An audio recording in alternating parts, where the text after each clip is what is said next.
What's going on, people? Welcome back to the channel. Today we're going to be looking at a knife that has been around for a very, very long time. This is the Spyderco Paramilitary 2. This version here features brown micarta scales, CPM crew wear steel, is a full flat ground clip point blade. We got reversible pocket clip, tip up and tip down right side, tip up, tip down left side as well. Nice lanyard hole running through here. We have a T10 for the pivot, T8 for the body, T6 for the clip. Compression lock, and it has phosphorus bronze washers.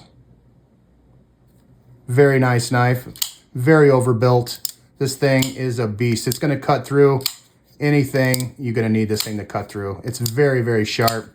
Now this knife comes in so many different variations. They're gonna have G10 scales, titanium scales, aluminum scales. There are aftermarket scales like crazy. Different blade materials as well. So you're gonna see this knife in all types of different variations. This variation here is, in my opinion, one of the better ones. I would love to get a Rex 45 if I could get that, but this is a very good combination. The micarta with the crew wear steel, very good combo. I think it would be cool if Spyderco offered standalone blades that you could potentially buy and swap it out to your knife so you wouldn't have to buy a whole new knife. Say I wanted to get S30V or Rex 45 or, you know, any other blade steel out there that you could just order the blade and swap it into your knife. I know they could, I just don't think they want to. On that note, if you have another PM2 with a different steel that you prefer over the one that you have in your, you know, if you just want to swap them around, say you want to put the crew wear in your other PM2's handle or whatnot, you can do that. I think they're compatible.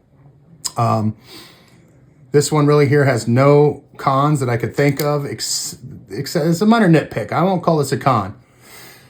On this version, where the compression lock is, they had to make space for the compression lock here, and the micarta is the only thing that's here. I haven't noticed it being an issue when using it. It does have a little flex. I don't think it's going to break. I haven't seen anybody. I've looked online. There hasn't been anybody that said that they've ever had a problem with theirs. But when I first got it, I was kind of like, oh, that's kind of weird. But you get used to it, and I don't think it's a big deal. Other than that, this thing's just built really, really well.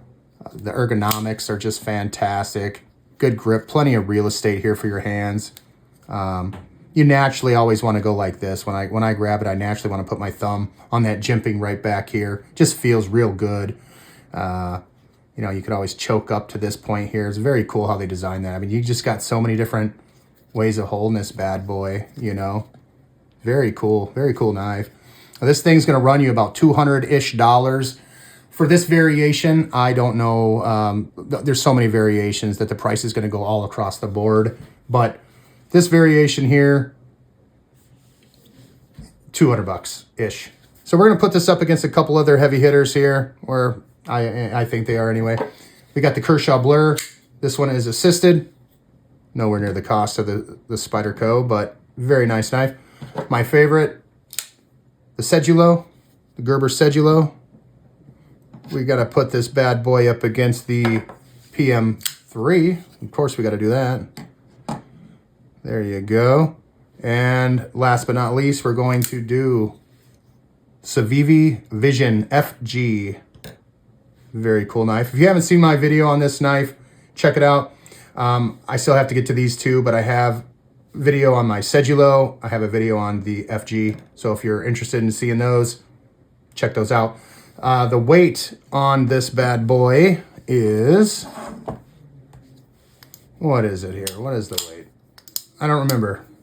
3.9 ounces, or looks like 110 grams. There you go, 110 grams.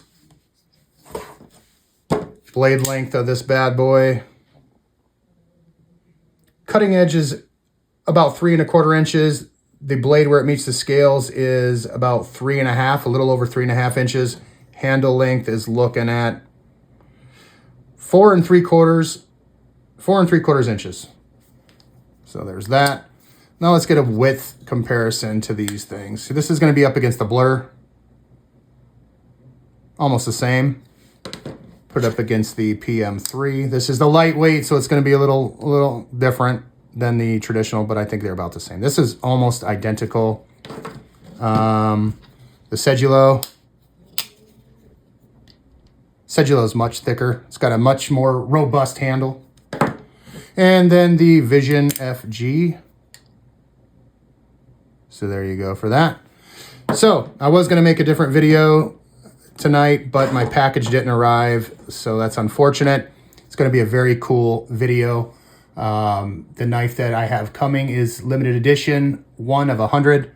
I'm not going to spoil it because I'm going to do an unboxing when I get that package, so let's hope that it comes tomorrow. Said it was coming today. Unfortunately, it didn't, so I figured I'd get to a different knife instead. And I've been wanting to do this knife for a while because it is a very awesome knife. Highly recommend this knife. Let's say if you had to get one knife and one knife only, and I don't think that's what you guys come to the channel to find out, this would probably be top candidate for sure. Just could do so many things, heavy cutting tasks, the build quality. This thing will last so long. You're never going to have any issues with this thing. And if you do, Spyderco's got their lifetime warranty anyway, so it doesn't really matter. But this thing is so well built. I was very shocked, especially, I mean, how often do you see a knife that has a T10 pivot and a T8 for the, you know, the body screws? It's usually T8 and T6. So just on that note, I was like, wow, that's pretty awesome. You got T10, T8, T6. Very interesting combo, but so many options. Like I said, the clip's reversible both sides, up and down. The ergonomics, the jimpings there, the full flat grind. Just a very nice knife. So yeah, if you guys are interested in this knife, you guys know where to check it out. I can't put any links in my description as of right now, but eventually I'll be able to do that for you. But other than that, I hope you guys have yourselves a great rest of your weekend. We're going to catch you guys on the next video. See you later.